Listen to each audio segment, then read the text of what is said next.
നമസ്കാരം. എല്ലാ പ്രിയ പ്രേക്ഷകർക്കും ഗുഡ് മോർണിംഗ് കേരളത്തിലേക്ക് സ്വാഗതം. രാജ്യം ആകാംക്ഷയോടെ നോക്കുന്ന കേന്ദ്ര ബജറ്റാണ് ഇന്ന്. ഏതെല്ലാം മേഖലകൾക്കാകും പ്രാമുഖ്യം? ഒപ്പം ഓഹരി വിപണി വലിയ പ്രതിസന്ധിയിലൂടെയാണ് കഴിഞ്ഞ കുറേ ദിവസങ്ങളായി കടന്നുപോകുമ്പോൾ വിദേശ നിക്ഷേപകരെ മടക്കിക്കൊണ്ടുവരാൻ നടപടികൾ ഉണ്ടാകുമോ? ഒപ്പം ട്രംപിന്റെ പിഴത്തീരുവയെ ധനമന്ത്രി നിർമ്മലാ സീതാരാമൻ എങ്ങനെ പ്രതിരോധിക്കും? കേരളത്തിന് എന്തൊക്കെ കിട്ടും? നമ്മുടെ ആവശ്യങ്ങളൊക്കെ അംഗീകരിക്കുമോ? ഇങ്ങനെ ചോദ്യങ്ങളൊക്കെ നിരവധിയാണ്. ഇതിനൊക്കെ ഉത്തരം 11 മണി കഴിയുമ്പോൾ അറിയാൻ കഴിയും. കൗതുകകരമായ മറ്റൊരു കാര്യം, ഇന്ത്യയുടെ ചരിത്രത്തിൽ ഇത്രയധികം തവണ, അതായത് 9 തവണ തുടർച്ചയായി ബജറ്റ് അവതരിപ്പിച്ച ഏക ധനമന്ത്രി എന്ന റെക്കോർഡ് ഇന്ന് നിർമ്മലാ സീതാരാമന് സ്വന്തമാകും. 1999 ശേഷം ആദ്യമായാണ് രാജ്യത്തിന്റെ പൊതു ബജറ്റ് ഒരു ഞായറാഴ്ച അവതരിപ്പിക്കുന്നത്. അങ്ങനെ ചില പ്രത്യേകതകൾ കൂടിയുണ്ട്. റിപ്പോർട്ടുകളിലേക്കൊക്കെ വിശദമായി വരാം. ആദ്യം നമുക്ക് പ്രധാന തലക്കെട്ടുകൾ നോക്കാം. മൂന്നാം മോദി സർക്കാരിന്റെ മൂന്നാം ബജറ്റ് രാവിലെ 11-ന്. തുടർച്ചയായി 9ാം ബജറ്റ് അവതരിപ്പിക്കാൻ ധനമന്ത്രി നിർമ്മലാ സീതാരാമൻ. നികുതി ഘടനയിൽ മാറ്റത്തിന് സാധ്യതയില്ല. കൂടുതൽ നിക്ഷേപ സൗഹൃദ പ്രഖ്യാപനങ്ങൾക്ക് സാധ്യത. സാമൂഹിക സുരക്ഷാ ആനുകൂല്യങ്ങൾ വർദ്ധിപ്പിച്ചേക്കും. അടിസ്ഥാന സൗകര്യ വികസനത്തിന് ഊന്നൽ.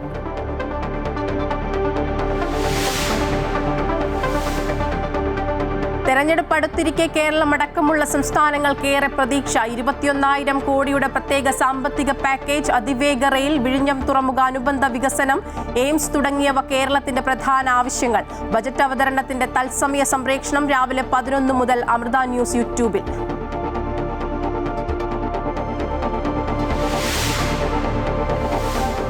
കോൺഫിഡന്റ് ഗ്രൂപ്പ് ചെയർമാൻ CJ റോയിയുടെ സംസ്കാരം ഇന്ന്. ചടങ്ങുകൾ ബംഗളൂരു ബന്നാർഘട്ടയിലെ നേച്ചേഴ്സ് കാസ്കേഡിൽ.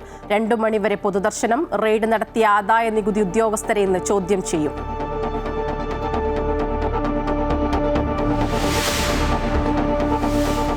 നിയമസഭാ തെരഞ്ഞെടുപ്പിന് മുന്നോടിയായി LDFന്റെ വികസന മുന്നേറ്റ ജാഥയ്ക്ക് ഇന്ന് കാസർഗോഡ് കുമ്പളയിൽ തുടക്കം. മുഖ്യമന്ത്രി പിണറായി വിജയൻ ഉദ്ഘാടനം ചെയ്യും. CPM സംസ്ഥാന സെക്രട്ടറി MV ഗോവിന്ദൻ നയിക്കുന്ന ജാഥയ്ക്ക് 15-ന് തിരൂരിൽ സമാപനം.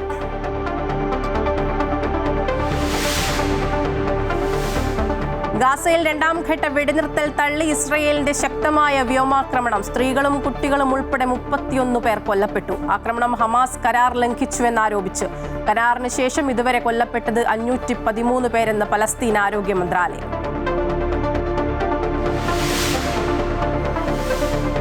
ഇന്ത്യ ന്യൂസിലാൻഡ് T20 പരമ്പരയിലെ അവസാന മത്സരത്തിൽ ഇന്ത്യക്ക് തകർപ്പൻ ജയം. ടീമിന് കരുത്തായത് 42 ബോളിൽ 103 റൺസടിച്ച ഇഷാൻ കിഷൻ. സ്വന്തം നാട്ടിൽ കളിച്ച ആദ്യ മത്സരത്തിലും നിരാശപ്പെടുത്തി സഞ്ജു സാംസൺ. അണ്ടർ-19 ലോകകപ്പിൽ ഇന്ന് ഇന്ത്യ പാകിസ്ഥാൻ പോരാട്ടം.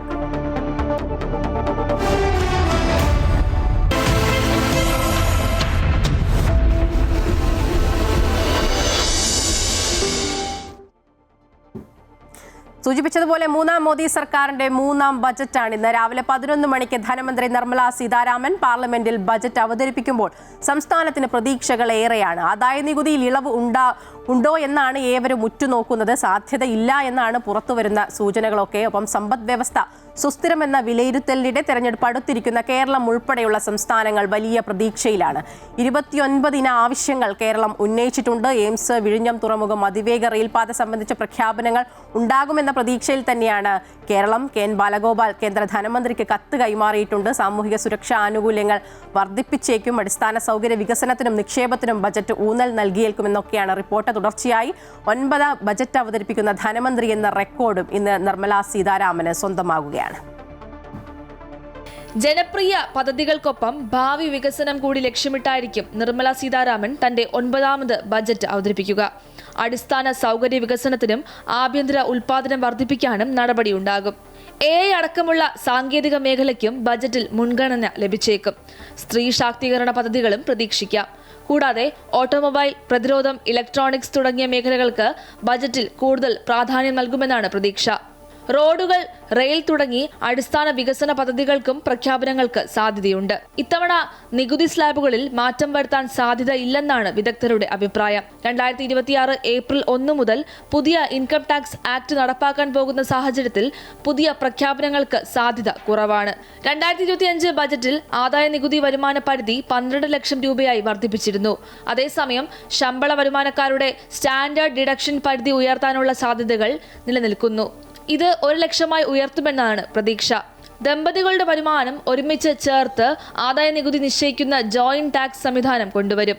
ആഭ്യന്തര വിപണിയെ പ്രോത്സാഹിപ്പിക്കുന്ന പ്രഖ്യാപനങ്ങളാകും കൂടുതലായി ഉണ്ടാവുക. ഭവന വായ്പകളുടെ പലിശയിൽ കൂടുതൽ ഇളവ് പ്രതീക്ഷിക്കാം. ഡോളറുമായുള്ള വിനിമയ മൂല്യത്തിൽ രൂപ പുതിയ താഴ്ചകളിലേക്ക് നീങ്ങുന്ന സാഹചര്യമായതിനാൽ ഇറക്കുമതി, കയറ്റുമതി എന്നിവയുമായി ബന്ധപ്പെട്ട് ഉത്തേജനം നൽകുന്ന പാക്കേജുകൾ പ്രതീക്ഷിക്കാം. ഇതോടൊപ്പം ഇന്ത്യയിലേക്ക് കൂടുതലായി വിദേശ നിക്ഷേപം ആകർഷിക്കാനും സർക്കാരിന് സാധിക്കും. തെരഞ്ഞെടുപ്പ് അടുത്തിരിക്കുന്ന കേരളമടക്കമുള്ള സംസ്ഥാനങ്ങൾ വലിയ പ്രതീക്ഷയിലാണ്. പ്രധാനമായും എയിംസ് ഉണ്ടാകുമോ എന്നാണ് കേരളം ഉറ്റുനോക്കുന്നത്. വിഴിഞ്ഞം തുറമുഖത്തിന് കേന്ദ്ര ബജറ്റിൽ പ്രത്യേക പദ്ധതികൾ വേണമെന്നും റബ്ബറിന്റെ താങ്ങുവില ഉയർത്തണമെന്നും കേരളം ആവശ്യപ്പെട്ടിരുന്നു. തിരുവനന്തപുരം കാസർഗോഡ് അതിവേഗ റെയിൽപാത സംബന്ധിച്ചും പ്രഖ്യാപനങ്ങൾ ഉണ്ടായേക്കാം. ഇതിനു പുറമെ ശബരി റെയിൽപാത തുടങ്ങി വിവിധ പദ്ധതികളിലും കേരളം പ്രതീക്ഷയിലാണ്. News desk Amrita TV.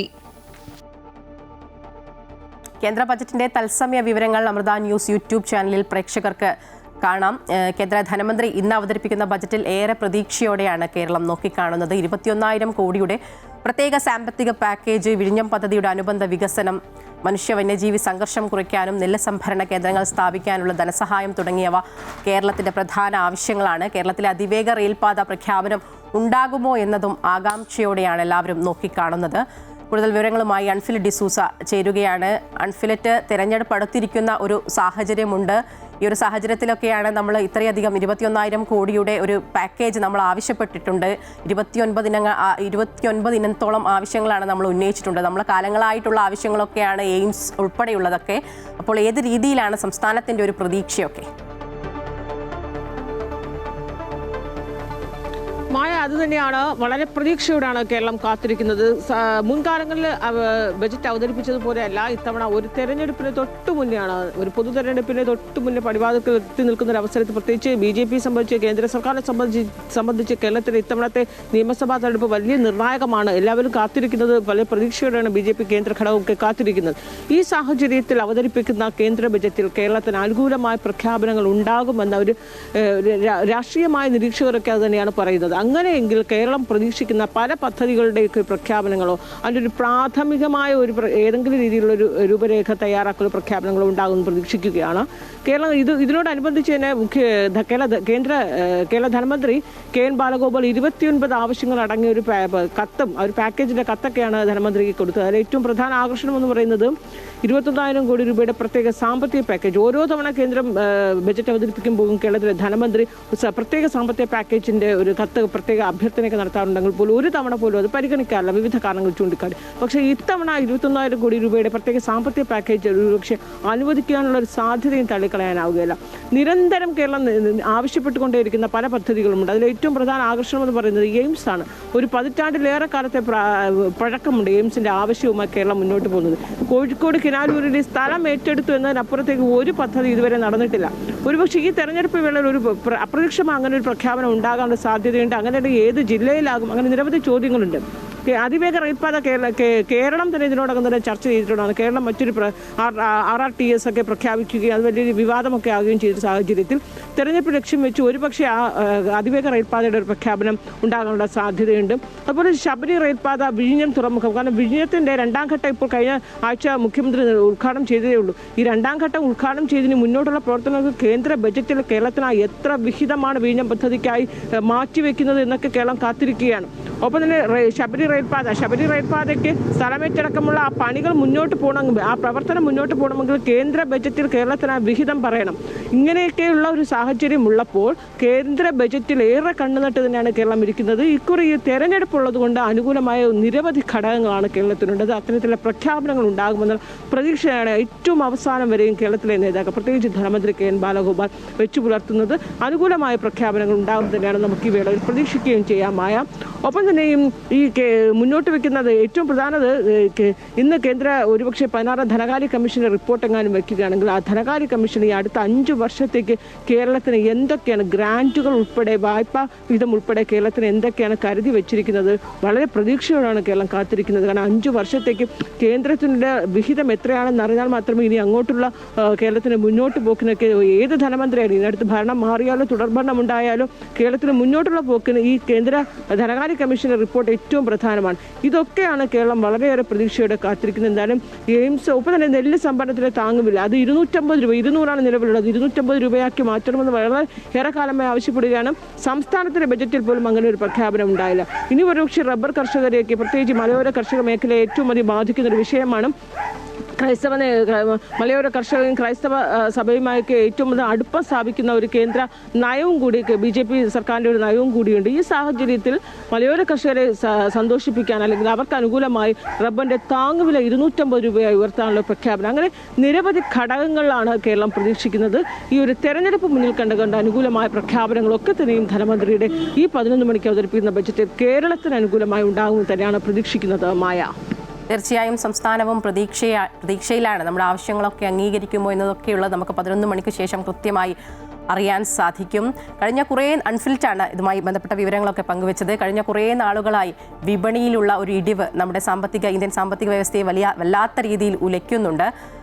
അതുമായി ബന്ധപ്പെട്ട വിവരങ്ങളൊക്കെ പങ്കുവയ്ക്കാൻ ധനകാര്യ ഓഹരി വിദഗ്ധൻ കെ ദിലീപ് കൂടി ചേരുന്നുണ്ട്. ദിലീപ്, ഈ ഓഹരി വിപണിയെ കരകയറ്റേണ്ടതുണ്ട്. കഴിഞ്ഞ കുറേ നാളുകളായിട്ട് ഓഹരി വിപണിയിൽ നിന്ന് അത്ര നല്ല ശുഭസൂചകമായിട്ടുള്ള വാർത്തകളൊന്നുമല്ല വരുന്നത്.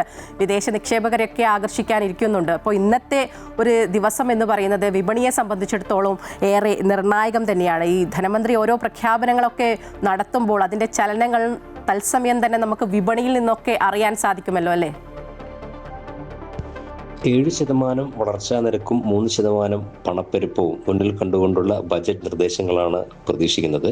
ആഭ്യന്തര ഉൽപ്പാദനം വർദ്ധിപ്പിക്കുന്നതിനോടൊപ്പം തന്നെ കയറ്റുമതി പ്രോത്സാഹിപ്പിക്കുന്ന രീതിയിലുള്ള നിർദ്ദേശങ്ങളും ബജറ്റിൽ ഉണ്ടാകുമെന്ന് പ്രതീക്ഷിക്കുന്നുണ്ട്. മാത്രമല്ല, ഓഹരി വിപണിക്ക് ഏതെങ്കിലും തരത്തിൽ വിപണി ഒരു പ്രോത്സാഹനമാകണമെങ്കിൽ നികുതി നിർദ്ദേശങ്ങളിലും മാറ്റം വരേണ്ടതുണ്ട്. പ്രത്യേകിച്ചും ഓഹരി വിപണിയിൽ ഇപ്പോൾ നിലവിലുള്ള സെക്യൂരിറ്റീസ് ട്രാൻസാക്ഷൻ ടാക്സ്, മൂല്യവർദ്ധിത നികുതി, ഈ 2 കാര്യങ്ങളിലും ഏതെങ്കിലും തരത്തിലൊരു മാറ്റം ഉണ്ടാവുകയാണെങ്കിൽ അത് തീർച്ചയായും വിപണിയെ സ്വാധീനിക്കും. സെക്യൂരിറ്റീസ് ട്രാൻസാക്ഷൻ ടാക്സ് എന്ന് പറയുന്നത് ലോകത്തെ ഒരു സ്ഥലത്തും നിലവിലില്ലാത്ത ഒരു നികുതിയാണ്. അത് വിപണിയിലൂടെ ഓഹരികൾ കൈമാറ്റം ചെയ്യപ്പെടുമ്പോൾ ഉള്ള മൂല്യത്തിന് മേൽ ചുമത്തപ്പെടുന്ന ഒരു നികുതിയാണിത്. ആ നികുതി ഉപേക്ഷിക്കുകയാണെങ്കിൽ തീർച്ചയായും അത് വിപണിക്ക് ഒരു പ്രോത്സാഹനമായി മാറും. മാത്രമല്ല, ക്യാപിറ്റൽ ഗെയിൻ ടാക്സ് എന്നുള്ളതിലും ഏതെങ്കിലും തരത്തിലൊരു മാറ്റം വരുത്തുകയാണെങ്കിൽ, ഇപ്പോൾ ഹ്രസ്വകാലം ടാക്സ്, ദീർഘകാല ടാക്സ് എന്നുള്ള 2 രീതിയിലുള്ള നികുതിയാണ് ഇപ്പോൾ ഓഹരി വിപണിയിലുള്ളത്. ഒരു വർഷത്തിനുള്ളിൽ വിപണിയിൽ നിക്ഷേപം നടത്തി ലാഭമെടുക്കുകയാണെങ്കിൽ വരുന്ന ലാഭത്തിന് മുകളിൽ കൊടുക്കുന്നതാണ് ഒരു വർഷത്തിനുള്ളിൽ ഷോർട്ട് ടേം ടാക്സ് എന്ന് പറയുന്നത്. ഒപ്പം തന്നെ ദീർഘകാല അടിസ്ഥാനത്തിൽ ഓഹരികളിൽ ലാഭം കൊടുക്കുന്നതിനുള്ള ദീർഘകാല നികുതിയുമുണ്ട്. ഈ നികുതിയിൽ ഏതെങ്കിലും തരത്തിലൊരു മാറ്റം വരുത്തുകയോ അല്ലെങ്കിൽ ഇതിൻ്റെ കാലയളവ് വർദ്ധിപ്പിക്കുകയോ ചെയ്തുകൊണ്ട് നിക്ഷേപകർക്ക് ഏതെങ്കിലും തരത്തിലൊരു നികുതി ഇളവ് ഉണ്ടാവുകയാണെങ്കിൽ തീർച്ചയായും അത് വിപണിയുടെ നീക്കത്തിൽ മുന്നോട്ട് നയിക്കാൻ പ്രേരിപ്പിക്കുകയും ചെയ്യും. മാത്രമല്ല, വിദേശ നിക്ഷേപ സ്ഥാപനങ്ങൾക്കും വലിയ തോതിലൊരു നികുതി നമ്മളിപ്പോൾ ചുമത്തി വരുന്നുണ്ട്. മറ്റു പല രാജ്യങ്ങളിലും, ചൈന, സൗത്ത് കൊറിയ തുടങ്ങിയ പല രാജ്യങ്ങളിലും ഇത്തരം നികുതികളൊന്നും നിലവിലില്ല. അതുകൊണ്ട് തന്നെ വിദേശ നിക്ഷേപ സ്ഥാപനങ്ങൾക്ക് ഏതെങ്കിലും തരത്തിൽ ഒരു പ്രോത്സാഹനം തരുന്ന രീതിയിൽ കൊടുക്കുന്ന രീതിയിലുള്ള നികുതി ഘടനയിൽ മാറ്റം വരുത്തുകയാണെങ്കിൽ അതും വിപണിയെ വയ്ക്കും എന്ന് തന്നെ കരുതുന്നത്. കഴിഞ്ഞ 3-4 വർഷങ്ങളായി വിദേശ നിക്ഷേപ സ്ഥാപനങ്ങൾ വിപണിയിൽ അറ്റ വിൽപ്പനയിൽ തന്നെയാണ്. ഈ വർഷവും ഏതാണ്ട് 4 ലക്ഷം കോടിയോളം രൂപയുടെ വിൽപ്പനയാണ് വിദേശ നിക്ഷേപ സ്ഥാപനങ്ങളുടെ ഭാഗത്തുനിന്നുണ്ടായത്. ഈ തുടർച്ചയായ വിൽപ്പന പ്രതിരോധിക്കുന്നതിനും അത്തരം നിർദ്ദേശങ്ങൾ സഹായകമാവും.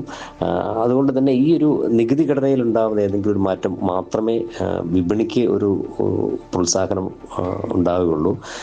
അതുകൊണ്ട് തന്നെ ആ രീതിയിൽ ഏതെങ്കിലും മാറ്റം ഉണ്ടാകുമെന്ന് തന്നെയാണ് പ്രതീക്ഷിക്കുന്നത്. അങ്ങനെ മാത്രമേ വിപണിയിൽ ഒരു മുന്നേറ്റം സാധ്യമാവുകയുള്ളൂ. തീർച്ചയായും വിപണിയിൽ നിന്നുള്ള പ്രതീക്ഷകളൊക്കെയാണ് കെ ദിലീപ് പങ്കുവച്ചത്. ഇനി ഒരു ചെറിയ ഇടവേളയാണ്. ഇടവേളയ്ക്ക് ശേഷം ഈ ബജറ്റുമായി ബന്ധപ്പെട്ട വിശകലനങ്ങൾക്കൊക്കെയായി നിയതി കൂടി ഗുഡ് മോർണിംഗ് കേരളത്തോടൊപ്പം ചേരും.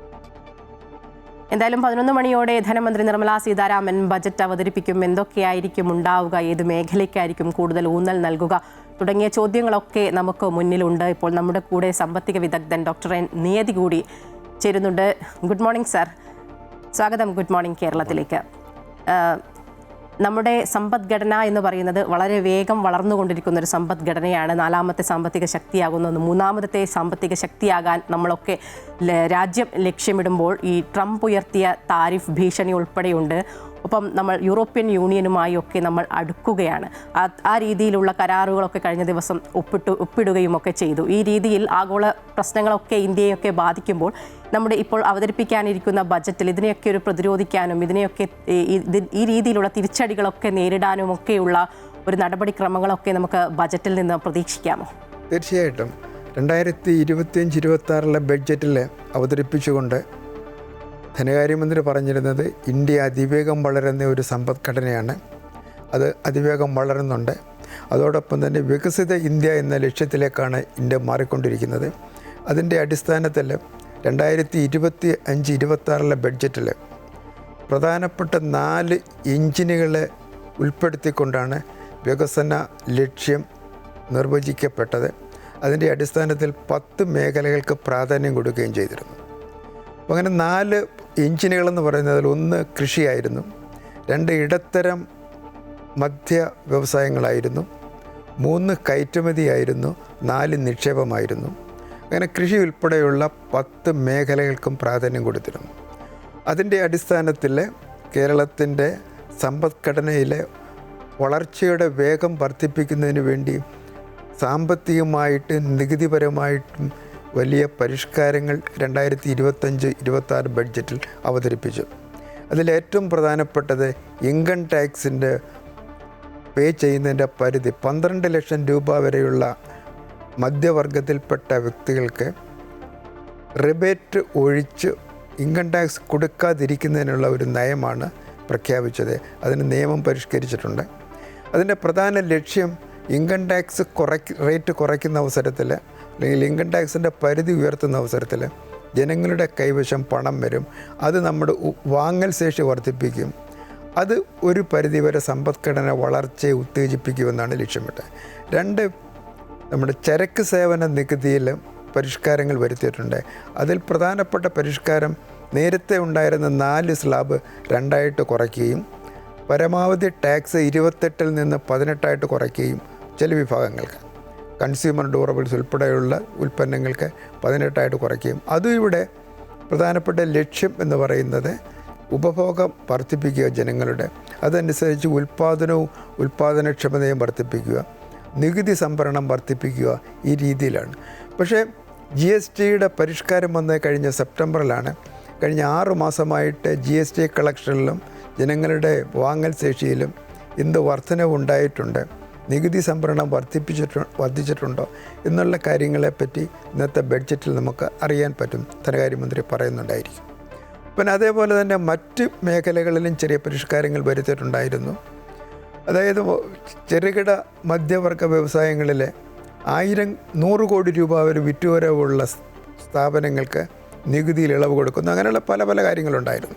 അതിൻ്റെ എല്ലാം നെറ്റ് ഇമ്പാക്റ്റ് നികുതി സംഭരണത്തിലുണ്ടാകുന്ന വർധനയും തൊഴിലവസരങ്ങൾ സൃഷ്ടിക്കുന്നതുമായിരിക്കുമെന്നാണ് ധനകാര്യമന്ത്രി ലക്ഷ്യമിട്ടിട്ടുള്ളത്. അതിന് ഈ ബഡ്ജറ്റ് അവതരിപ്പിക്കുന്ന അവസരത്തിൽ നമ്മൾക്കറിയാൻ പറ്റും ഏകദേശം 7.2% വളർച്ച ഈ 25-26 വർഷം കാണും എന്നാണ് സാമ്പത്തിക സർവേ പറയുന്നത്.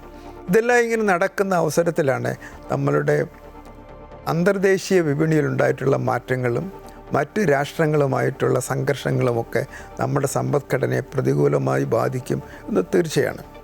ഒന്ന് നേരത്തെ ഇവിടെ പറഞ്ഞതുപോലെ അമേരിക്ക 50% താരിഫ് ഇന്ത്യൻ പ്രോഡക്ട്സിന് ഏർപ്പെടുത്തിയത് അത് പ്രധാനമായിട്ടും ഇന്ത്യ റഷ്യയിൽ നിന്ന് ഓയിൽ ഇറക്കുമതി ചെയ്യുന്നതിൻ്റെ പേരിലാണ്.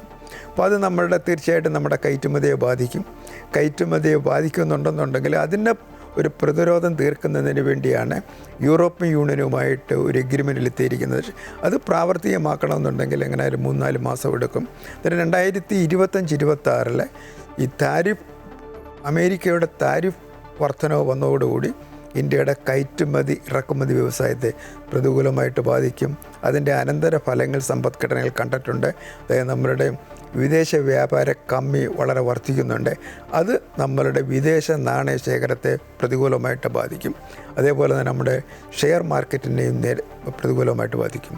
ഉദാഹരണത്തിന് ഇന്ത്യയിലെ കഴിഞ്ഞ 3-4 മാസമായിട്ട് ഷെയർ മാർക്കറ്റിൽ ഇന്ത്യയുടെ മൂല്യം കുറഞ്ഞു വരികയാണ്.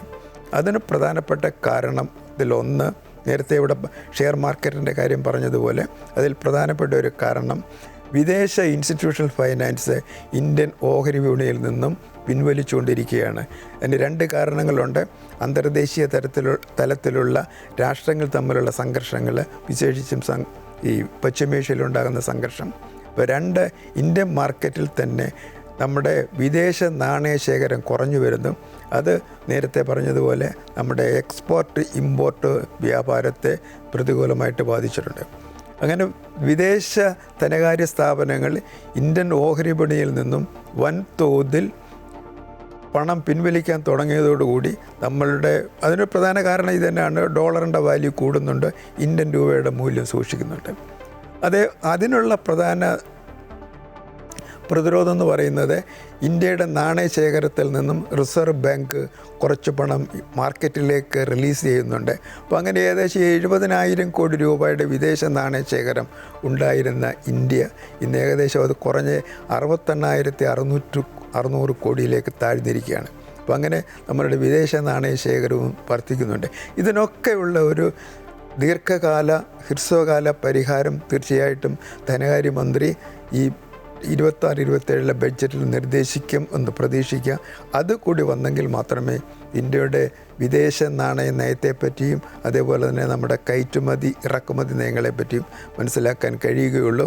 അതോടൊപ്പം തന്നെയാണ് നമ്മളുടെ വളർച്ചാ നിരക്കിൽ ലക്ഷ്യമിടുന്ന 7.2% വളർച്ച കൈവരിക്കാൻ കഴിയുമോ, അത് നിലനിർത്താൻ കഴിയുമോ എന്നുള്ളത്.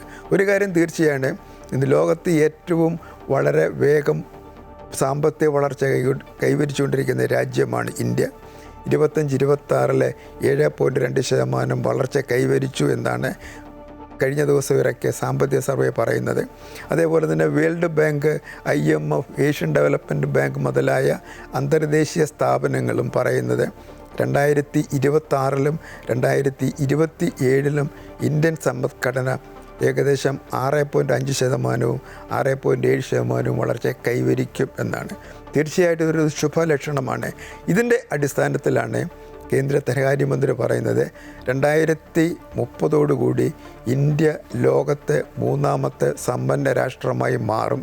നമ്മളുടെ സമ്പദ്ഘടനയിലെ മൊത്തം ഉൽപ്പാദനം ഏകദേശം 7 മില്യൺ ഡോളറിലേക്ക് ഉയർന്ന് ജർമ്മനിയെ കടത്തിവിട്ടും എന്നുള്ളതാണ്. അത് എത്രമാത്രം കൈവരിക്കാൻ കഴിയും എന്നുള്ളത് നമ്മൾ കാത്തിരുന്ന് കാണേണ്ടുന്നതാണ്. കാരണം അന്തർദേശീയ സംഘർഷങ്ങൾ, രാഷ്ട്രങ്ങൾ തമ്മിലുള്ള സംഘർഷങ്ങളും അന്തർദേശീയ വിപണിയിലുണ്ടാകുന്ന ഏറ്റക്കുറച്ചിലുകൾ പ്രതികൂലമായിട്ട് ബാധിക്കുകയാണെന്നുണ്ടെങ്കിൽ നമുക്ക് എത്രമാത്രം ലക്ഷ്യം കൈവരിക്കാൻ കഴിയും എന്ന് ഇപ്പോൾ പറയാൻ കഴിയുകയില്ല. എങ്കിൽ തന്നെയും 2026-27 ഇന്ന് ധനകാര്യമന്ത്രി അവതരിപ്പിക്കുന്ന ബഡ്ജറ്റിൽ തീർച്ചയായും ഇതൊക്കെ വിലയിരുത്തിക്കൊണ്ട് ദീർഘകാലത്തേക്കുള്ള പരിഹാര മാർഗങ്ങൾ നിർദ്ദേശിക്കും എന്ന് നമുക്ക് തീർച്ചയായിട്ടും പ്രതീക്ഷിക്കാം. അതുവേണ്ടി നമുക്ക് കാത്തിരിക്കാം.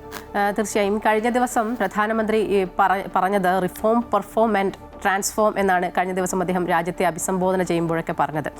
ഈ വിവിധ മേഖലകളിൽ, പ്രത്യേകിച്ചും സാമ്പത്തിക മേഖലകളിലൊക്കെ കഴിഞ്ഞ വർഷങ്ങളിൽ ഒട്ടേറെ പരിഷ്കാരങ്ങളുണ്ടായി. സാർ നേരത്തെ സൂചിപ്പിച്ചതുപോലെ തന്നെ നികുതി ഘടനയിലെയും ഇപ്പം GSTയിലെയും പരിഷ്കാരങ്ങളുണ്ടായി, പുതിയ ലേബർ നിയമങ്ങൾ, അങ്ങനെ പലതിലും സമീപകാലത്ത് വലിയ രീതിയിലുള്ള മാറ്റങ്ങളൊക്കെ വന്നു. ഇതൊക്കെ നമ്മളുടെ സമ്പദ്ഘടനയെ ശക്തിപ്പെടുത്തുമോ? ഇതിൻ്റെ തുടർച്ചയായിട്ട് നമുക്കിപ്പോൾ ബജറ്റിൽ എന്തൊക്കെ നടപടികളാണ് നമുക്കിപ്പോൾ പ്രതീക്ഷിക്കാൻ കഴിയുക? തീർച്ചയായിട്ടും ഞാൻ തുടക്കത്തിൽ പറഞ്ഞതുപോലെ 2025-26 ബഡ്ജറ്റ് അവതരിപ്പിച്ചുകൊണ്ട് പല കാര്യങ്ങളും ധനകാര്യമന്ത്രി നിർദ്ദേശിച്ചിരുന്നു.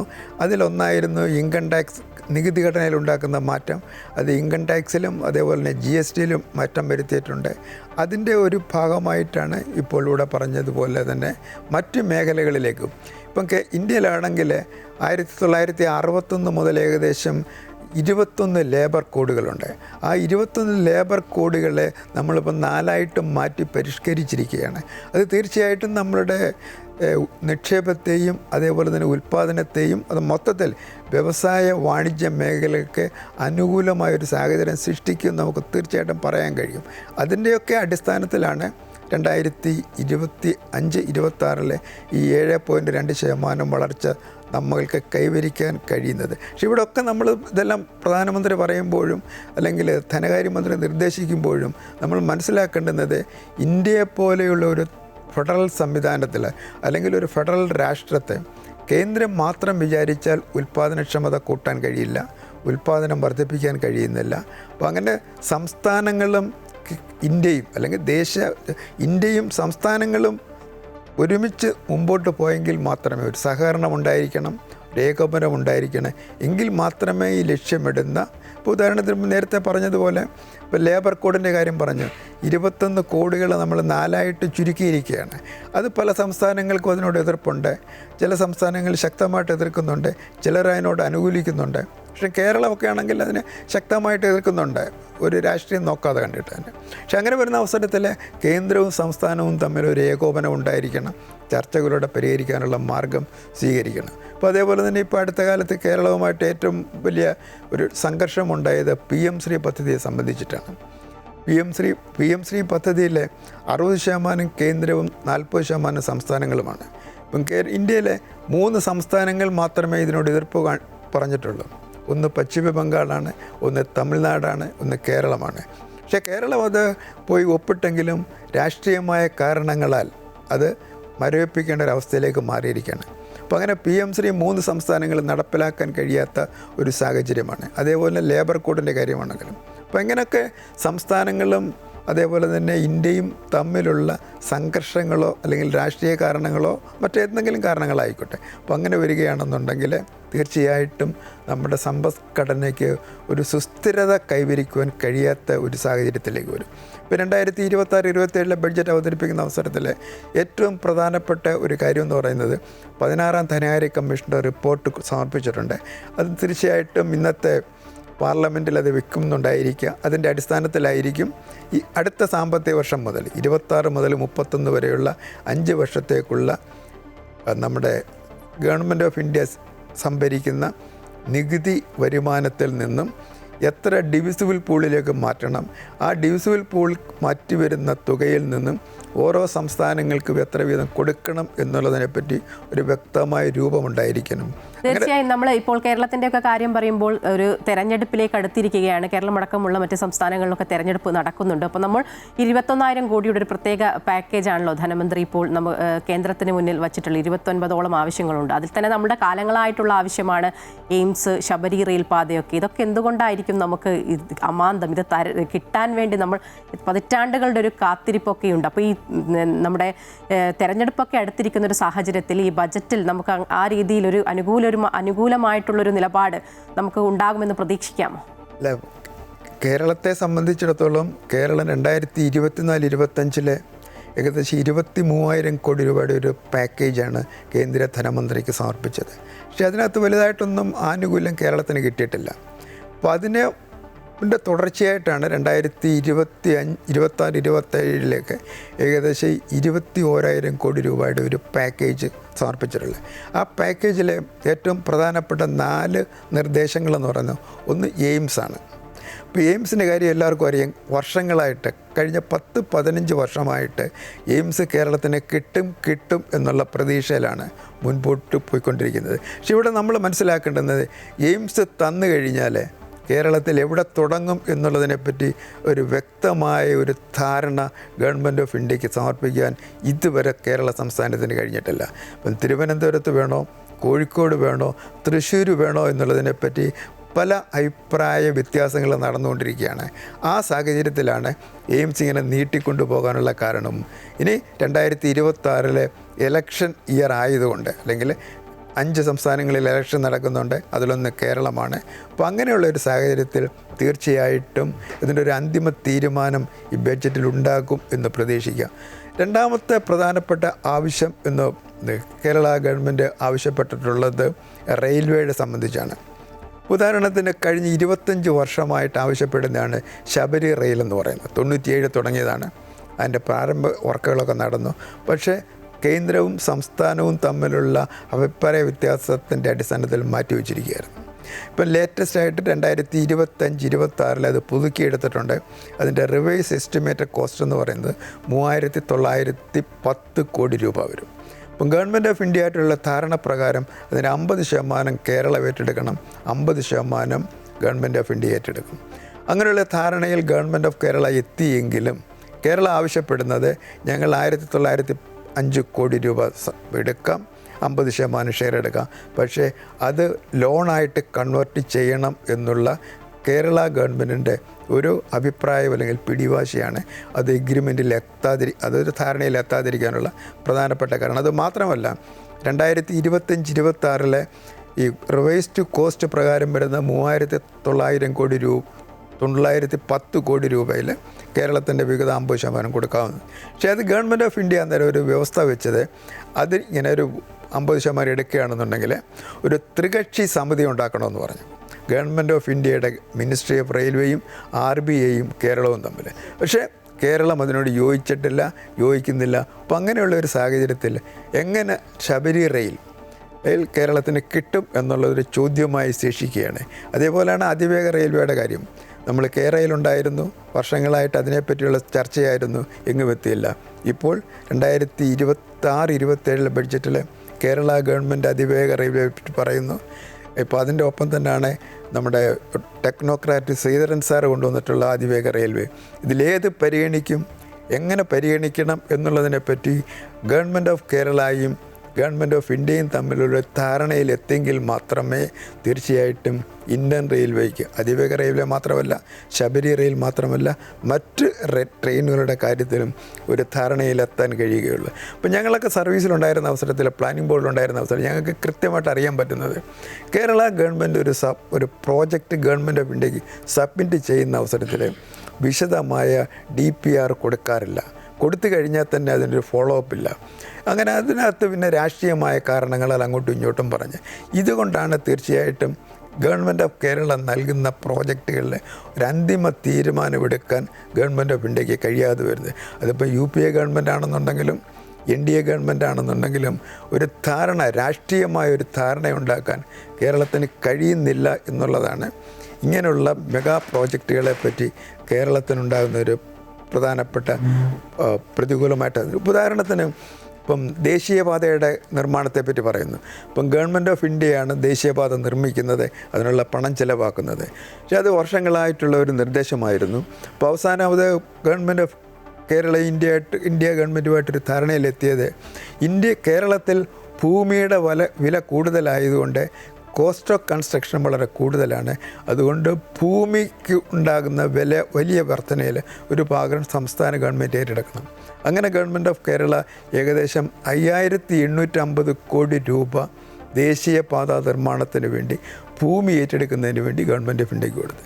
ഈ കഴിഞ്ഞ 4 വർഷമായിട്ട് സത്യത്തിൽ കേരള ഗവൺമെൻറ് ആവശ്യപ്പെടുന്നത് ആ 6,000 കോടിയോളം വരുന്ന രൂപ വായ്പയായിട്ട് കൺവേർട്ട് ചെയ്യണമെന്ന് അത് ഇപ്രാവശ്യത്തെ പ്രപ്പോസലിലും കൊടുത്തിട്ടുണ്ട്. പക്ഷേ ഇങ്ങനെയൊക്കെയുള്ള അവ്യക്തമായ പ്രോജക്റ്റുകൾ സമർപ്പിക്കുന്ന അവസരത്തിൽ തീർച്ചയായിട്ടും കിട്ടാനുള്ള സാധ്യത വളരെ കുറവായിരിക്കും. ഒരു ഉദാഹരണം പറഞ്ഞെന്ന് മാത്രമേ ഉള്ളൂ.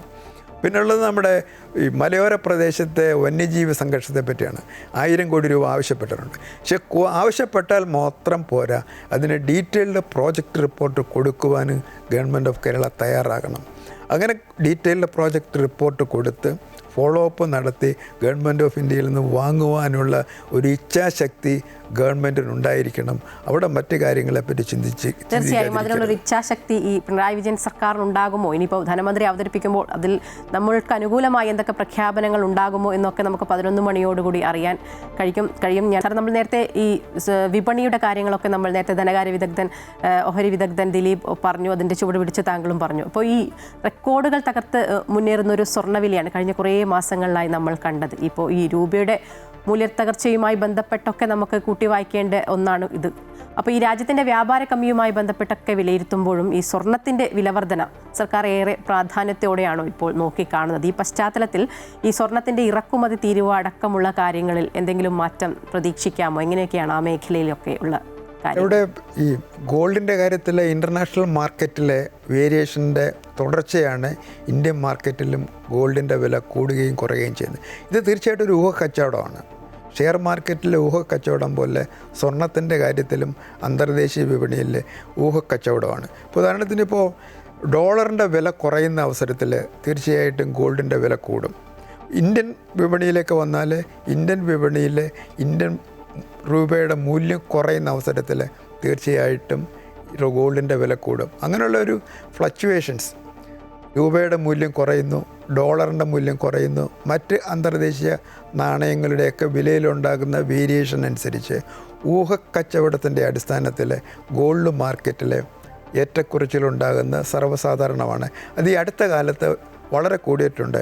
അതിന് പ്രധാനപ്പെട്ട കാരണങ്ങളിലൊന്ന് ഈ രാഷ്ട്രങ്ങൾ തമ്മിലുള്ള രാഷ്ട്രീയ സംഘർഷങ്ങളും. ഇപ്പോൾ അമേരിക്ക പശ്ചിമേഷ്യയിലേക്ക് വരുന്നു, പശ്ചിമേഷ്യ മറ്റ് രാജ്യങ്ങൾ ഇസ്രായേലുമായിട്ട് യുദ്ധത്തിൽ ഏർപ്പെടുന്നു. അപ്പോൾ അങ്ങനെയൊക്കെയുള്ള ഒരു സമ്പദ്ഘടന അല്ലെങ്കിൽ ലോക സമ്പദ്ഘടനയിൽ ഗവൺമെൻറ് ഓഫ് ഇന്ത്യയുടെ ബഡ്ജറ്റ് നിർദ്ദേശത്തിൽ കൂടി തീർച്ചയായിട്ടും ഈ ഗോൾഡിൻ്റെ വില നിയന്ത്രിക്കുവാനുള്ള ശ്രമം നടത്താമെങ്കിൽ തന്നെയും വിജയിക്കണം എന്നില്ല. കാരണം ഇപ്പോൾ സ്വർണത്തിൻ്റെ GST വളരെ കുറവാണ്, എന്നിട്ട് പോലും സ്വർണത്തിൻ്റെ വില കുതിച്ച് കയറുകയാണ്.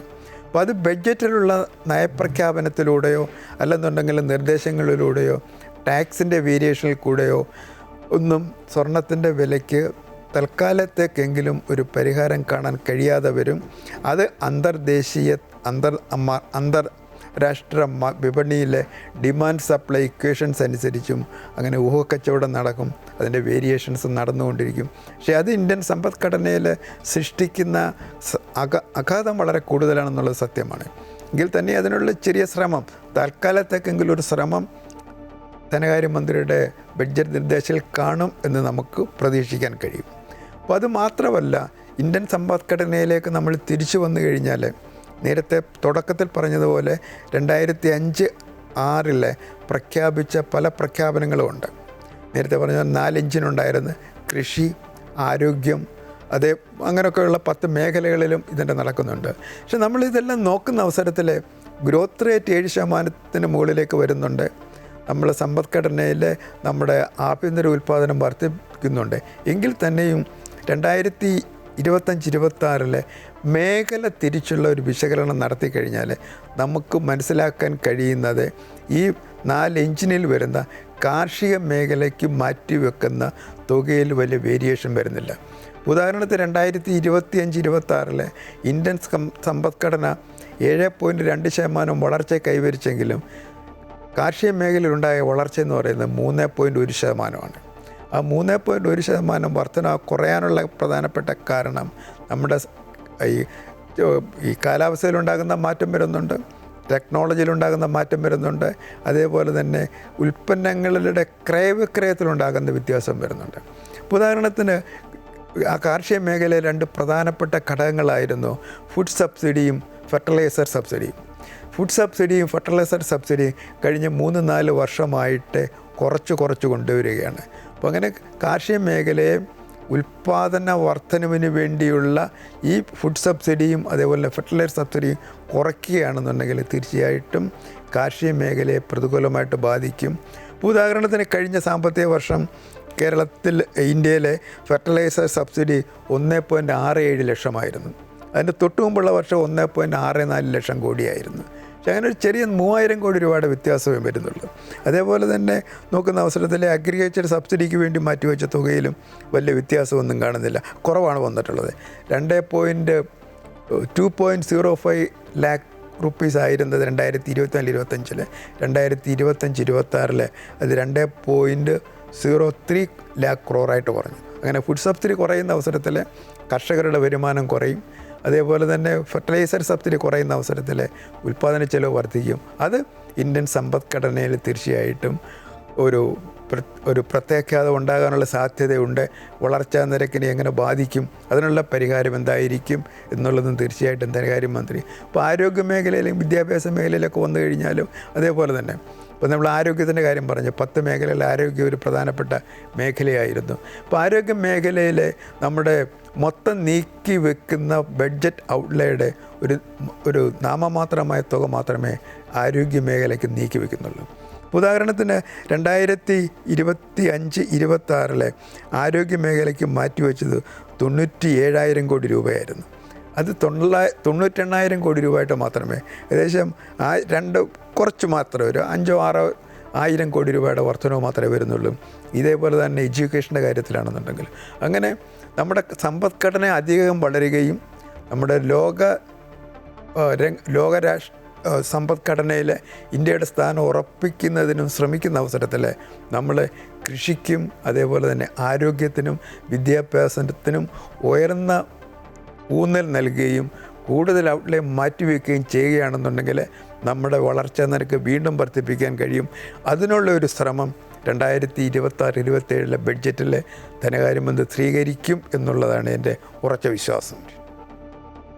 വളരെയധികം നന്ദി ശ്രീ ഡോക്ടർ എൻ നിയതി ഈ അവസരത്തിൽ ഞങ്ങളോട് പ്രതികരിച്ചത്. വളരെ വിശദമായ ഒരു വിശകലനമാണ് താങ്കളുടെ ഭാഗത്തു നിന്നുണ്ടായത്. എന്തായാലും ധനമന്ത്രി ഈ ഒരു ബജറ്റ് അവതരിപ്പിക്കുമ്പോൾ എന്തൊക്കെ കാര്യങ്ങൾ ഉണ്ടാകും, ഏതൊക്കെ മേഖലയ്ക്ക് പ്രത്യേക ഊന്നൽ നൽകും എന്നൊക്കെ നമുക്ക് 11 മണിയോടുകൂടിയൊക്കെ അറിയാൻ സാധിക്കും. എന്തായാലും വളരെയധികം നന്ദി ഗുഡ് മോർണിംഗ് കേരളവുമായി പ്രതികരിച്ചതിന്. തെരഞ്ഞെടുപ്പിന് മുന്നോടിയായി CPM സംസ്ഥാന സെക്രട്ടറി MV ഗോവിന്ദൻ നയിക്കുന്ന LDF വികസന മുന്നേറ്റ ജാഥയ്ക്ക് ഇന്ന് കാസർഗോഡ് കുമ്പളയിൽ നിന്ന് തുടക്കമാകും. വൈകിട്ട് 3 മണിക്ക് LDF വടക്കൻ മേഖലാ വികസന മുന്നേറ്റ ജാഥ മുഖ്യമന്ത്രി പിണറായി വിജയൻ ഉദ്ഘാടനം ചെയ്യുകയും ചെയ്യും. അനൂപ് നീലേശ്വരം ചേരുന്നു കൂടുതൽ വിവരങ്ങളുമായി. അനൂപ്, തദ്ദേശ സ്വയംഭരണ തെരഞ്ഞെടുപ്പിൽ നഷ്ടപ്പെട്ട ഒരു ജനസമിതിയൊക്കെ വീണ്ടെടുക്കേണ്ടതുണ്ട്. എന്തൊക്കെയാണ് വിവരങ്ങൾ? എപ്പോഴാണ് ജാഥയുടെ തുടക്കം? 3 മണിക്ക് മുഖ്യമന്ത്രി ഉദ്ഘാടനം ചെയ്യുമെന്നാണ് മനസ്സിലാക്കുന്നത്. വിവരങ്ങൾ? മായ 10 വർഷക്കാലത്തെ LDF ഭരണത്തിൽ നടപ്പാക്കിയ വൻകിട വികസന പ്രവർത്തനങ്ങൾ വിശദീകരിക്കൽ, അതുപോലെ തന്നെ കേന്ദ്ര സർക്കാർ കേരളത്തോട് പുലർത്തി വരുന്ന രാഷ്ട്രീയപരമായ വിവേചനപരമായ അവഗണനകൾ ജനങ്ങൾക്ക് മുൻപിൽ തുറന്നു പറയൽ, തെരഞ്ഞെടുപ്പ് തയ്യാറെടുപ്പിനായി ജാഥയിലൂടെ ജനമുന്നേറ്റം സൃഷ്ടിച്ച് LDFന് കരുത്തു പകരൽ എന്നിവയാണ് ഈ ജാഥ ലക്ഷ്യമിടുന്നത്. MV ഗോവിന്ദൻ നയിക്കുന്ന ജാഥ വൈകിട്ട് 3 മണിക്ക് കുമ്പളയിൽ വെച്ച് മുഖ്യമന്ത്രി പിണറായി വിജയൻ ഉദ്ഘാടനം ചെയ്യും. തുടർന്ന് ഇന്ന് ജാഥ കാസർഗോഡ് നിയോജക മണ്ഡലത്തിലാണ് സമാപിക്കുക. എന്തായാലും പലവിധ പ്രശ്നങ്ങൾ CPM നേതൃത്വം അഭിമുഖീകരിച്ചുകൊണ്ടിരിക്കുന്ന ഒരു സാഹചര്യത്തിലാണ് ശബരിമല സ്വർണ്ണക്കൊള്ള, അതുപോലെ തന്നെ പയ്യന്നൂരിലെ ഫണ്ട് തിരിമറി, രക്തസാക്ഷി ഫണ്ട് തിരിമറിയുമായി ബന്ധപ്പെട്ട വിഷയങ്ങൾ, ഇങ്ങനെയുള്ള പല കാര്യങ്ങളും CPM-ന് എതിരെ തിരിഞ്ഞു നിൽക്കുന്ന ഒരു സമയത്ത് കൂടിയാണ് MV ഗോവിന്ദൻ നയിക്കുന്ന LDF ജാഥ പുറപ്പെടുന്നത്. ജാഥ ലക്ഷ്യമിടുന്നത് പിണറായി സർക്കാരിന്റെ LDF സർക്കാരിന്റെ 10 വർഷത്തെ നേട്ടങ്ങൾ, വികസന കാര്യങ്ങൾ തുറന്നു പറഞ്ഞുകൊണ്ട് വീണ്ടും മൂന്നാമതും അധികാരത്തിലേക്ക് എത്തുക എന്ന ലക്ഷ്യവുമായിട്ടാണ് ഈ ജാഥ കാസർഗോഡ് കുമ്പളയിൽ നിന്നും പുറപ്പെടുന്നത്. വികസന മുന്നേറ്റ ജാഥ എന്ന പേരിലാണ് MV ഗോവിന്ദൻ നയിക്കുന്ന ജാഥ കേരളത്തിൽ കടന്നു പോകുന്നത്. ഇത് വികസന മുന്നേറ്റ ജാഥയിൽ LDF-ലെ മറ്റ് കക്ഷി നേതാക്കളും സംബന്ധിക്കുന്നുണ്ട്. ഇന്ന് കാസർഗോഡ് നിയോജക മണ്ഡലത്തിൽ സമാപനവും തുടർന്ന് നാളെ മറ്റ് 3 മണ്ഡലങ്ങളിൽ കൂടി പര്യടനം നടത്തി ഈ ജാഥ കണ്ണൂർ ജില്ലയിലേക്ക് പ്രവേശിക്കും. വലിയ ഒരുക്കങ്ങളാണ് ഇതിനായി എല്ലാ കേന്ദ്രങ്ങളിൽ തന്നെ ഒരുക്കിയിട്ടുള്ളത്. മൂന്നാമതും ഭരണം പിടിക്കുക, തെരഞ്ഞെടുപ്പിന്റെ പ്രചരണത്തിലേക്ക് അണികളെ സജ്ജരാക്കുക, അതുപോലെ തന്നെ അതിന്റെ ഒരു ആവേശത്തിലേക്ക് എത്തിക്കുക എന്ന ലക്ഷ്യങ്ങളെല്ലാം തന്നെ ഈ വികസന മുന്നേറ്റ ജാഥ കൊണ്ട്, പ്രത്യേകിച്ച് CPM അഭിമുഖീകരിക്കുന്ന പല പ്രശ്നങ്ങൾക്കും ചിലപ്പോൾ മറുപടി പറഞ്ഞുകൊണ്ട് പോകേണ്ട ഒരു അവസ്ഥയിലേക്ക് കൂടി ഈ LDF-ന്റെ വികസന മുന്നേറ്റ ജാഥ കടന്നു നീങ്ങുമെന്ന് നമുക്ക് പ്രതീക്ഷിക്കാം. എന്തായാലും കേരളം ഉറ്റുനോക്കുന്ന ഒരു ജാഥ തന്നെയാണിത്. തെരഞ്ഞെടുപ്പിന് മുന്നോടിയായിട്ടുള്ള നിയമസഭാ തെരഞ്ഞെടുപ്പിന് മുന്നോടിയായിട്ട് CPM സംസ്ഥാന സെക്രട്ടറി MV ഗോവിന്ദൻ നയിക്കുന്ന വടക്കൻ മേഖല വികസന മുന്നേറ്റ ജാഥ ഇന്ന് വൈകിട്ട് 3 മണിക്ക് തുടങ്ങുകയാണ് കാസർഗോഡ് കുമ്പളയിൽ നിന്നും. മായ. ശരി, അനൂപ് നീലേശ്വരമാണ് കാസർഗോഡ് നിന്ന് വിവരങ്ങൾ പങ്കുവച്ചത്. പ്രശസ്ത ബോളിവുഡ് സംവിധായകൻ രോഹിത് ഷെട്ടിയുടെ വസതിക്ക് മുന്നിൽ വെടിവെപ്പ്. ഇന്നലെ അർദ്ധരാത്രിയോടെയായിരുന്നു സംഭവം. 4 റൗണ്ട് വെടിവെച്ചതായാണ് സൂചന. മഹാരാഷ്ട്ര പോലീസ് സംഘം സ്ഥലത്തെത്തി. വെടിവെപ്പിൽ ആർക്കും പരിക്കേറ്റിട്ടില്ലെങ്കിലും പ്രദേശത്ത് പോലീസ് സുരക്ഷ ശക്തമാക്കിയിട്ടുണ്ട്. സംഭവത്തിൽ അന്താരാഷ്ട്ര കുറ്റവാളി സംഘങ്ങൾക്ക് പങ്കുണ്ടോ എന്നതുൾപ്പെടെയുള്ള കാര്യങ്ങൾ പരിശോധിച്ചു വരികയാണ്. പ്രതികളെ കണ്ടെത്താനായി CCTV ദൃശ്യങ്ങൾ കേന്ദ്രീകരിച്ച് അന്വേഷണം ആരംഭിച്ചതായും മുംബൈ പോലീസ് കമ്മീഷണർ അറിയിച്ചു.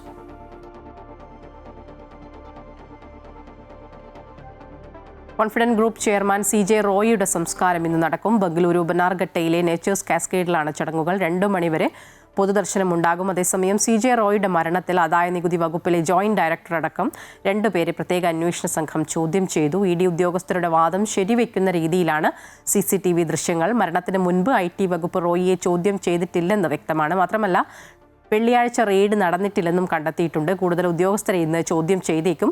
അതിനിടെ കോൺഫിഡന്റ് ഗ്രൂപ്പ് ഓഫീസിൽ രാത്രിയും പരിശോധന നടന്നിരുന്നു. ഗാസയിൽ ഇസ്രയേൽ നടത്തിയ ആക്രമണത്തിൽ കുട്ടികളും സ്ത്രീകളും അടക്കം കൊല്ലപ്പെട്ടു. 2 സ്ത്രീകളും 6 കുട്ടികളും ഉൾപ്പെടെ 31 പലസ്തീൻകാരാണ് കൊല്ലപ്പെട്ടത്. ഒക്ടോബർ 10 വെടിനിർത്തൽ നിലവിൽ വന്ന ശേഷം നടക്കുന്ന ഏറ്റവും അധികം പേർ കൊല്ലപ്പെട്ട ഒരു ആക്രമണമാണിത്. ഗാസ സിറ്റിയിൽ ഹമാസ് നിയന്ത്രണത്തിലുള്ള ഷെയ്ഖ് റദ്വാൻ പോലീസ് സ്റ്റേഷന് നേരെ നടന്ന വ്യോമാക്രമണത്തിൽ ഓഫീസർമാർ ഉൾപ്പെടെ 14 പേർ കൊല്ലപ്പെട്ടു. സമീപത്തുള്ള ഒരു അപ്പാർട്ട്മെന്റിൽ ബോംബ് വീണ് 3 കുട്ടികളും 2 സ്ത്രീകളും കൊല്ലപ്പെട്ടിട്ടുണ്ട്. ഖാൻ യൂനിസിൽ അഭയാർത്ഥികളുടെ ടെന്റിന് നേരെയുണ്ടായ ആക്രമണത്തിൽ 3 കുട്ടികൾ ഉൾപ്പെടെ 7 പേരും കൊല്ലപ്പെട്ടു. റഫേൽ ഒരു തുരങ്കത്തിന് നേരെയുണ്ടായ ആക്രമണത്തിൽ 3 ഹമാസ് പ്രവർത്തകരെ വധിച്ചതായി ഇസ്രയേൽ സേനയും അറിയിച്ചു. ഒരു ഹമാസ് കമാൻഡർ അറസ്റ്റിലായിട്ടുണ്ട്. വെടിനിർത്തൽ കരാർ നിലവിൽ വന്നതിന് ശേഷം 513 പേർ ഇസ്രയേൽ ആക്രമണങ്ങളിൽ കൊല്ലപ്പെട്ടതായി പലസ്തീൻ ആരോഗ്യ മന്ത്രാലയം അറിയിച്ചു. വെടിനിർത്തൽ കരാറിന്റെ പ്രധാന മധ്യസ്ഥരായ ഈജിപ്തും ഖത്തറും ഇസ്രയേലിന്റെ നിയമലംഘനങ്ങളിൽ അപലപിച്ചിട്ടുണ്ട്.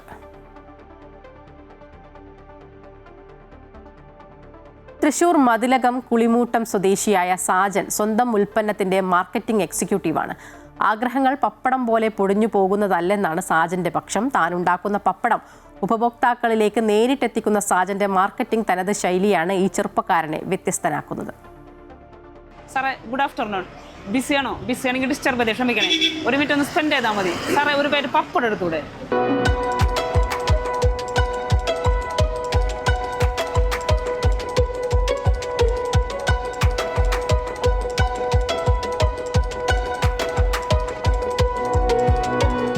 ഒരു പാക്കറ്റ് പപ്പടം വാങ്ങുമോ എന്ന് അപേക്ഷിക്കുന്നതിന് പകരം ഉപഭോക്താവിനെ മാന്യമായി ഡീൽ ചെയ്യുന്നതാണ് സാജന്റെ ഒരു രീതി.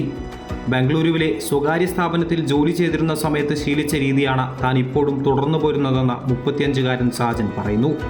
ഏത് തൊഴിലിനും അതിൻ്റെതായ വിലയുണ്ടെന്ന് സാജൻ തൻ്റെ പ്രവൃത്തിയിലൂടെ തെളിയിക്കുകയാണ്. 2017-18 ഇവിടെ അല്ല, ബാംഗ്ലൂര് വർക്ക് ചെയ്തിട്ടുണ്ട് മെഡിസിൻ കമ്പനിയിൽ പാക്കിംഗ് സെക്ഷനിൽ. അപ്പോൾ അവിടെ നമ്മൾ ഈ കസ്റ്റമറായിട്ട് ഇങ്ങനെ ഡീൽ ചെയ്യണം. അപ്പോൾ ആ സ്റ്റൈൽ അങ്ങനെ വന്നത്. നമുക്ക് എന്തിനൊരു കയ്യൊപ്പ് വേണം, എന്തിനും വേണ്ട സാറേ. പിന്നെ നാളെ ഞാനൊരു ബിസിനസ് മാൻ ആയാലും അത് ബ്രാൻഡഡ് നെയിം ആക്കാലോ, അതുകൊണ്ടാണ് അങ്ങനെ പറഞ്ഞത്. കെട്ടിട നിർമ്മാണ തൊഴിലാളിയായിരുന്നു സാജൻ. ഒരു അപകടത്തെ തുടർന്ന് കൈക്ക് പരിക്കേറ്റ് തൊഴിൽ നഷ്ടപ്പെട്ട സാഹചര്യത്തിലാണ് സാജൻ പപ്പട നിർമ്മാണത്തിലേക്ക് തിരിയുന്നത്. ഉപഭോക്താക്കളെ മാന്യമായി സമീപിച്ച് അവരുടെ ശ്രദ്ധയാകർഷിക്കുന്നതിലൂടെ കച്ചവടം വർദ്ധിപ്പിക്കാൻ കഴിയുമെന്നാണ് സാജൻ സാക്ഷ്യപ്പെടുത്തുന്നത്. മകൻ അലങ്കൃതിന്റെ വിളിപ്പേരായ അല്ലൂസ് ആണ് പപ്പടത്തിന്റെ ബ്രാൻഡ് നെയിം. വ്യത്യസ്തമായ രീതിയിലൂടെ തന്റെ ബിസിനസ് ഉയർത്താനുള്ള ശ്രമത്തിലാണ് ഈ ചെറുപ്പക്കാരൻ. അമൃത ന്യൂസ്, തൃശൂർ. മലപ്പുറം ചെറുമുക്കിൽ ബൈക്ക് വർക്ക്ഷോപ്പിൽ തീപിടുത്തമുണ്ടായി. 26 ബൈക്കുകൾ പൂർണ്ണമായും കത്തിനശിച്ചു. ഫ്ലൈ വീൽസ് എന്ന ബൈക്ക് വർക്ക്ഷോപ്പിലാണ് തീപിടുത്തമുണ്ടായത്. രാത്രി 1 മണിക്ക് ശേഷം തീപിടുത്തമുണ്ടായി എന്നാണ് റിപ്പോർട്ട്. തൊട്ടടുത്ത് പ്രവർത്തിക്കുന്ന മൃഗാശുപത്രിയിലേക്കും ഈ തീ പടർന്നു. മരുന്നുകളും റെക്കോർഡുകളും കത്തിനശിച്ചിട്ടുണ്ട്. താനൂർ, തിരൂർ എന്നിവിടങ്ങളിൽ നിന്ന് അഗ്നിരക്ഷാസേന എത്തി തീയണച്ചു. വാണിജ്യ ആവശ്യത്തിനുള്ള സിലിണ്ടർ വില കൂട്ടി. സിലിണ്ടറിന് 49 രൂപ വർദ്ധിച്ച് 1747 രൂപയായി. ഗാർഹിക ആവശ്യത്തിനുള്ള സിലിണ്ടർ വിലയിൽ മാറ്റമില്ല. കൊച്ചി ക്യാൻസർ റിസർച്ച് സെന്റർ ഫെബ്രുവരി 9-ാം തീയതി മുഖ്യമന്ത്രി പിണറായി വിജയൻ നാടിന് സമർപ്പിക്കും. 6.32 ലക്ഷം സ്ക്വയർ ഫീറ്റിലാണ് ആധുനിക സൗകര്യങ്ങളോടെ ക്യാൻസർ സെന്റർ ഒരുങ്ങുന്നത്. കിഫ്ബിയിൽ നിന്ന് അനുവദിച്ച 355 കോടി രൂപയാണ് പദ്ധതിക്കായി ചെലവഴിച്ചിട്ടുള്ളത്. കളമശ്ശേരിയിൽ 12.12 ഏക്കറിലാണ് കൊച്ചി ക്യാൻസർ റിസർച്ച് സെന്റർ പണി പൂർത്തീകരിച്ചിരിക്കുന്നത്. സെന്ററിന്റെ ഉദ്ഘാടനം ഫെബ്രുവരി 9-ന് മുഖ്യമന്ത്രി പിണറായി വിജയൻ നിർവഹിക്കും. 4 ബ്ലോക്കുകളിലായി 9 നിലകളിലാണ് കെട്ടിടം. 451 കിടക്കകളിൽ 100 എണ്ണം ആദ്യഘട്ടത്തിൽ പ്രവർത്തന സജ്ജമാകും. 16 ലിഫ്റ്റുകൾ, 12 ഓപ്പറേഷൻ തിയേറ്ററുകൾ, 550 കാറുകൾ പാർക്ക് ചെയ്യാനുള്ള സൗകര്യം തുടങ്ങിയവയാണ് മറ്റു പ്രത്യേകതകൾ. കിഫ്ബി 385 കോടിയാണ് ഈ പദ്ധതിക്ക് വേണ്ടി അവർ വകയിരുത്തി അനുവദിച്ചത്. ഏറ്റവും അത്യാധുനികമായ ഉപകരണങ്ങൾ, ആർട്ടിഫിഷ്യൽ ഇൻ്റലിജൻസുമായി ലിങ്ക് ചെയ്തിട്ടുള്ള എക്സ്റേ സംവിധാനങ്ങളും MRI സ്കാനിംഗ് സംവിധാനങ്ങളുമാണ് ഇതിനകത്ത് ഉൾപ്പെടുത്തിയിട്ടുള്ളത്. പൂർണ്ണമായും സോളാർ സംവിധാനത്തിലാകും ക്യാൻസർ റിസർച്ച് സെന്റർ പ്രവർത്തിക്കുക. ഈ ബിൽഡിംഗ് കേരളത്തിൽ ആദ്യമായി എഡ്ജ് സർട്ടിഫിക്കറ്റ് കിട്ടുന്ന ആദ്യത്തെ ഒരു ആശുപത്രി കെട്ടിടമാണ്. ഇപ്പോൾ ആവശ്യമായിട്ടുള്ള വൈദ്യുതി അത് പൂർണ്ണമായിട്ടും നമുക്ക് സോളാർ അടിസ്ഥാനത്തിലാണ് വൈദ്യുതി പ്രവർത്തിക്കുന്നത്. അപ്പോൾ കേരളത്തിൽ ആദ്യത്തെ ഒരു ഗ്രീൻ ബിൽഡിംഗ് ആണ് ആശുപത്രികളുടെ കാര്യത്തിൽ ഈ കെട്ടിടം വരുന്നത്. സംസ്ഥാനത്തെ ക്യാൻസർ രോഗബാധയുടെ നില മനസ്സിലാക്കുന്നതിനായി പോപ്പുലേഷൻ ക്യാൻസർ രജിസ്ട്രിയുടെ നടപടികൾ ആരംഭിച്ചു കഴിഞ്ഞു. ക്യാൻസർ നിയന്ത്രണ വിധേയമാക്കാനുള്ള നയരൂപീകരണവും ഗവേഷണത്തിന്റെ ഭാഗമായി നടക്കുമെന്ന് മന്ത്രി പി രാജീവ് അറിയിച്ചു. അമൃത ന്യൂസ്, കൊച്ചി. വെറ്റിലകളിൽ അപൂർവ ഇനം രോഗബാധ കണ്ടെത്തിയതോടെ ആശങ്കയിലാണ് ആലപ്പുഴ കഞ്ഞിക്കുഴി പഞ്ചായത്തിലെ വെറ്റില കർഷകർ. വെറ്റില കൃഷിയെ ആശ്രയിക്കുന്ന നിരവധി കർഷകരാണ് പുതിയ പ്രതിസന്ധി മൂലം ദുരിതത്തിലായത്. വിളവെടുപ്പിന് പാകമെത്തിയ വെറ്റിലകൾ ഉൾപ്പെടെ പഴുത്ത് ഉണങ്ങിയതോടെ ആശങ്കയിലാണ് ആലപ്പുഴയിലെ വെറ്റില കർഷകർ. മുൻപും സമാനമായ രീതിയിൽ ഇലകളിൽ രോഗബാധ ഉണ്ടായിട്ടുണ്ടെങ്കിലും ഇത് പുതിയ അനുഭവമാണെന്നാണ് കർഷകർ പറയുന്നത്. തുടർച്ചയായി ഒരേ സ്ഥലത്ത് കൃഷി ചെയ്യുന്ന വെറ്റില കൃഷിയിൽ മണ്ണിലെ മൂലകങ്ങൾക്ക് ശോഷണം സംഭവിക്കുകയും ഇത് ഇലകളെ ബാധിക്കുകയും ചെയ്യുന്ന പതിവുണ്ട്. എന്നാൽ ഇക്കുറി കാലാവസ്ഥാ വ്യതിയാനത്തിൽ വന്ന മാറ്റമാണ് കൃഷിനാശത്തിന് കാരണമെന്നാണ് പൊതുവെയുള്ള വിലയിരുത്തൽ. മഴക്കാലം തുടങ്ങിയപ്പോഴാണ് ഇത് സംഭവിക്കാൻ തുടങ്ങിയത്. നല്ല രീതിയിൽ വെറ്റില കിട്ടിക്കൊണ്ടിരുന്നതാണ്. ആഴ്ച തോറും 10,000-3,000 രൂപയുടെ വെറ്റിലൊക്കെ എനിക്ക് കിട്ടിക്കൊണ്ടിരുന്നത് ഇതെന്ന് തന്നെ. ഇപ്പോൾ അത് കംപ്ലീറ്റ് വെറ്റില കുറഞ്ഞ് പിന്നെ താത്തിയ കൂട്ടത്തിൽ ഒന്ന് വെറ്റില താത്താന്ന് കരുതി താത്തിയപ്പോഴാണ് ഇത് മൊത്തം ചീഞ്ഞു പോയി. ഇത് പ്രകൃതിയുടെ നിന്ന് സംഭവിച്ചിട്ടുമാണ്. അപ്പോൾ അങ്ങനെ ഞാൻ ഇച്ചിരി മടുത്ത് കഴിഞ്ഞ് ഇപ്പോൾ വീണ്ടും ഒരു 5-6 കയറി ഞാനൊന്ന് സെറ്റപ്പ് ചെയ്തിട്ട് വളമൊക്കെ ഇട്ട് ഞാൻ നോക്കിയപ്പോഴത്തേക്ക് നല്ല സെറ്റിൽ വരുന്നുണ്ട്. അപ്പോൾ ഇനിയിപ്പോൾ ആരെങ്കിലും പണിക്കാരെ നിർത്തിയാൽ ചെയ്യിക്കണം. എനിക്ക് സങ്കടമായിപ്പോൾ ഇത്രയും ഒരു വരുമാനം, സ്ഥിരം വരുമാനമാണല്ലോ വെറ്റിലക്കുടി. വെറ്റില കൃഷിയെ ആശ്രയിച്ച് ജീവിക്കുന്ന നിരവധി കർഷകരുണ്ട് കഞ്ഞിക്കുഴി പഞ്ചായത്തിൽ. ഇലകളിൽ കണ്ടെത്തിയ ഈ പുതിയ പ്രതിഭാസം കർഷകരുടെ ആശങ്ക ഇരട്ടിപ്പിക്കുകയാണ്. നിരവധി കർഷകരുടെ കൃഷിയെയാണ് ഈ പുതിയ പ്രതിസന്ധി രൂക്ഷമായി ബാധിച്ചത്. അതേസമയം കൃഷിവകുപ്പും കീടനിരീക്ഷണ കേന്ദ്രവും വരും ദിവസങ്ങളിൽ സ്ഥലം സന്ദർശിച്ച് സ്ഥിതിഗതികൾ വിലയിരുത്തും. ഇതിന് ശേഷമാകും കൃഷിനാശത്തെ സംബന്ധിച്ച് കൂടുതൽ വിവരങ്ങൾ ലഭ്യമാകുക. അമൃത ന്യൂസ്, ആലപ്പുഴ. ഗാന്ധി സ്മൃതി ദിനത്തിൽ രാഷ്ട്രപിതാവിന്റെ 100 ചിത്രങ്ങൾ വരച്ച് പ്രദർശനം നടത്തി ശ്രദ്ധേയമാവുകയാണ് കോഴിക്കോട് പനങ്ങാട് നോർത്ത് AUP സ്കൂളിലെ 7ാം ക്ലാസ്സുകാരൻ ആദിത്യൻ JB. സ്കൂളിന്റെ 100ാം വാർഷിക ആഘോഷത്തിന്റെ ഭാഗമായാണ് ഗാന്ധി രക്തസാക്ഷി ദിനത്തിൽ ഇത്തരമൊരു പ്രദർശനം സംഘടിപ്പിച്ചത്. Pencil, crayon, water colour, pen തുടങ്ങിയവ ഉപയോഗിച്ചാണ് ഗാന്ധി ചിത്രങ്ങൾ വരച്ചിരിക്കുന്നത്.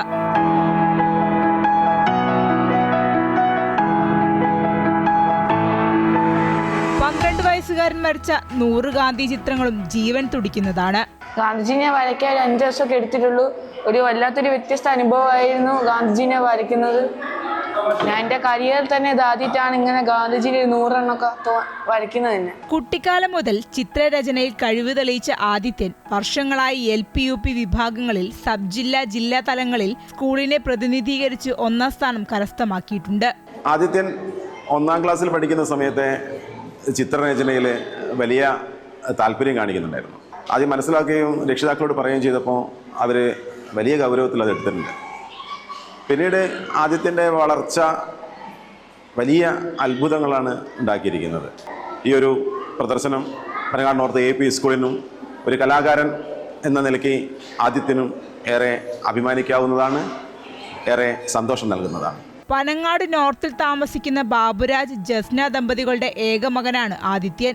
അമൃത ന്യൂസ്, കോഴിക്കോട്. ആരോഗ്യ സ്ഥാപനങ്ങളിൽ നടത്തുന്ന സന്നദ്ധ സേവന പ്രവർത്തനങ്ങളുടെ ഭാഗമായി എറണാകുളം ജനറൽ ആശുപത്രിയിലെ ഗാസ്ട്രോ എൻട്രോളജി വിഭാഗത്തിലേക്ക് ആധുനിക ഉപകരണങ്ങൾ കൈമാറി ജോയി ആലുക്കാസ് ഗ്രൂപ്പ്. 50 ലക്ഷം രൂപയുടെ ഗാസ്ട്രോ എൻട്രോളജി മെഡിക്കൽ ഉപകരണങ്ങളാണ് കൈമാറിയത്. ആശുപത്രിയിൽ നടന്ന ചടങ്ങ് ഹൈബി ഈഡൻ MP ഉദ്ഘാടനം ചെയ്തു. ജോയി ആലുക്കാസ് ഗ്രൂപ്പ് ചെയർമാൻ ജോയി ആലുക്കാസ് മുഖ്യ അതിഥിയായിരുന്നു. 50 ലക്ഷം രൂപ കൂടി ആശുപത്രിക്ക് അനുവദിക്കുമെന്നും ചടങ്ങിൽ പങ്കെടുത്ത ജോയി ആലുക്കാസ് ഉറപ്പു നൽകി. TJ വിനോദ് MLA അധ്യക്ഷത വഹിച്ച ചടങ്ങിൽ ആശുപത്രി superintendent doctor Shahir Shah, RMO doctor Ameera, ആശുപത്രി വികസന സമിതി അംഗങ്ങൾ എന്നിവർ പങ്കെടുത്തു.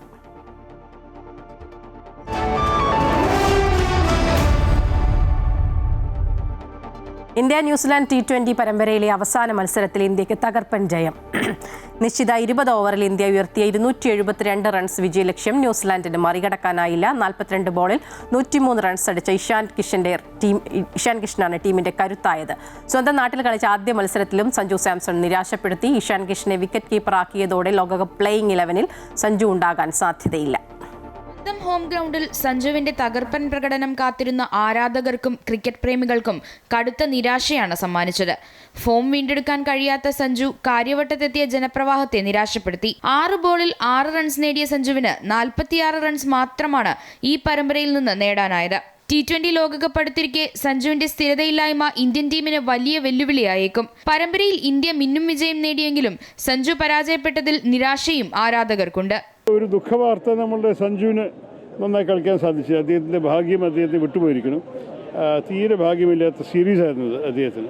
സഞ്ജു അടുത്തൊരു കളിയിൽ നന്നായിട്ട് കളിക്കും എന്ന് നമുക്ക് പ്രതീക്ഷിക്കാം, ആഗ്രഹിക്കാം, പ്രാർത്ഥിക്കുന്നു. എന്തായാലും വളരെ സന്തോഷമുണ്ട്. സഞ്ജുവിൻ്റെ പെർഫോമൻസ് കുറച്ച്, പക്ഷേ hopefully he'll come back. He's a good sportsman, so will be coming back, expecting that. മാച്ചല്ലേ, ഇതല്ലെങ്കിൽ വേറൊരു അവസരത്തിൽ ചെയ്യാം. ഇഷാൻ കിഷനാണ് player of the match. Suryakumar Yadav പരമ്പരയുടെ താരമായും തിരഞ്ഞെടുക്കപ്പെട്ടു. 10 സിക്സും 4 ഫോറുമായാണ് T20യിലെ ഇഷാൻ കിഷന്റെ കന്നി സെഞ്ചുറി. 3ാം വിക്കറ്റിൽ ഒന്നിച്ച ഇഷാൻ കിഷനും ക്യാപ്റ്റൻ സൂര്യകുമാർ യാദവും ചേർന്നാണ് ഇന്ത്യയുടെ കൂറ്റൻ സ്കോർ നേട്ടത്തിന് അടിത്തറയിട്ടത്. 272 റൺസ് വിജയലക്ഷ്യവുമായി മറുപടി ബാറ്റിംഗിനിറങ്ങിയ ന്യൂസിലൻഡിന്റെ ഫിൻ അലൻ 38 പന്തിൽ 80 റൺസുമായി തകർപ്പനടി നടത്തിയെങ്കിലും കിവീസ് പോരാട്ടം 19.4 ഓവറിൽ 225 റൺസിൽ ഒതുങ്ങി. 5 വിക്കറ്റ് നേടിയ അർഷദീപ് സിംഗും 3 വിക്കറ്റ് നേടിയ അക്ഷർ പട്ടേലുമാണ് കിവീസ് ബാറ്റിംഗ് നിരയെ തകർത്തത്. അമൃത ന്യൂസ്, തിരുവനന്തപുരം. അണ്ടർ-19 ലോകകപ്പിന്റെ സെമിയിലെത്താൻ ഇന്ത്യക്ക് ഇന്ന് നിർണായക മത്സരമാണ്. സൂപ്പർ 6 ഘട്ടത്തിൽ ഇന്ത്യ ഇന്ന് പാകിസ്ഥാനെയാണ് നേരിടുന്നത്. ഗ്രൂപ്പ് 2 പോയിന്റ് പട്ടികയിൽ ഇന്ത്യ നിലവിൽ 2ാം സ്ഥാനത്താണ്. ഗുഡ് മോർണിംഗ് കേരളം ഇതോടെ പൂർണ്ണമാവുകയാണ്. കൂടുതൽ വാർത്തകൾക്കായി അമൃത ന്യൂസ് യൂട്യൂബ് ചാനൽ സന്ദർശിക്കുക. ബജറ്റിന്റെ തത്സമയ റിപ്പോർട്ട് 11 മണിക്ക് യൂട്യൂബിൽ കാണാൻ കഴിയും.